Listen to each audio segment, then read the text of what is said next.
ಮಗನೇ, ನೀನು ಇನ್ನು ಸಣ್ಣವ ಮಗನೇ, ನಿನ್ನಿಂದ ಆಗದು ಆಗದಿರುವ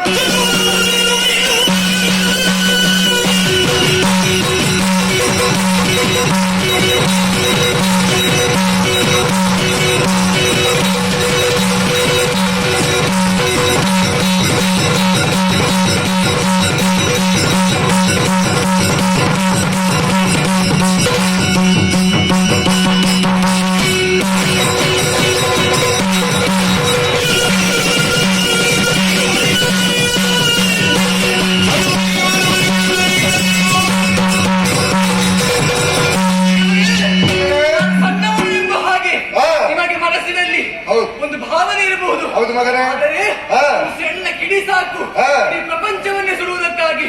ಹಾಗಾಗಿ ನೀವು ಚಿಂತೆ ಮಾಡುವಂತ ಅಗತ್ಯವಿಲ್ಲ. ನಿಮ್ಮ ಆಶೀರ್ವಾದ ಇರುವವರೆಗೆ ನನ್ನನ್ನು ಯಾರಿಂದ ಏನು ಮಾಡುವುದಕ್ಕೂ ಸಾಧ್ಯವಿಲ್ಲ. ಅಪ್ಪಣೆ ಹೊಡಿ. ನೀನು ಒಬ್ಬನೇ ಅಲ್ಲ ಮಗನೇ, ನಿನ್ನ ಜೊತೆಯಲ್ಲಿ ನಾನು ಬರ್ತೇನೆ.